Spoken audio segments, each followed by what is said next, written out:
ក្តៅអ៊ីរ៉ង់និងអ៊ីស្រាអែលព្រមផ្អាកបាញ់គ្នាទាំងបង្ខំក្រោយផ្ទុះសង្គ្រាមមីស៊ីលផ្អើលពិភពលោក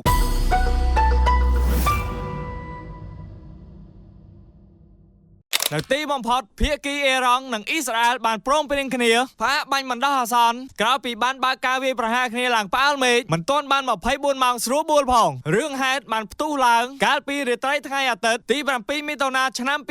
2026ដោយភាគីអ៊ីរ៉ង់បានបាញ់មីស៊ីលស្រោចដូចទឹកភ្លៀងសម្ដៅទៅលើទីតាំងសំខាន់ទូទាំងប្រទេសអ៊ីស្រាអែលជាពិសេសគឺមូលដ្ឋានទ័ពអាកាសរ៉ាម៉ាដេវីតដើម្បីសងសឹកដែលអ៊ីស្រាអែលមិនព្រមឈប់បាញ់នៅលីបង់បើទោះបីប្រធានាធិបតីអាមេរិកលោកដូណាល់ត្រាំបានចេញមុខខាត់និងសូមកុំឲ្យមានការតបតយ៉ាងណាក៏ដោយក៏នាយករដ្ឋមន្ត្រីអ៊ីស្រាអែលលោកណេតាន់យ៉ាហ៊ូមិនស្ដាប់ដែរដោយបានបញ្ជាឲ្យវាយតបភ្លាមៗទៅវិញដោយកំរោលយោងតាមប្រភពព័ត៌មានពី BBC គិតត្រឹមថ្ងៃច័ន្ទនេះដោយភាគីទាំងពីរព្រមថយមួយជំហានមែនក៏ប៉ុន្តែសង្គ្រាមពាក្យសម្ដីនៅតែឡើងកម្ដៅដោយអ៊ីស្រាអែលបានប្រកាសថាសង្គ្រាមនេះមិនទាន់ចប់ទេចំណែកអ៊ីរ៉ង់ក៏ព្រមានត្រឡប់ទៅវិញថាបើហ៊ានតែរំលោភបទឈប់បាញ់នេះសង្គ្រាមមីស៊ីលវគ្គថ្មីនឹងកើតឡើងនេះបើយោងតាមការចេញផ្សាយដោយសារព័ត៌មាន BBC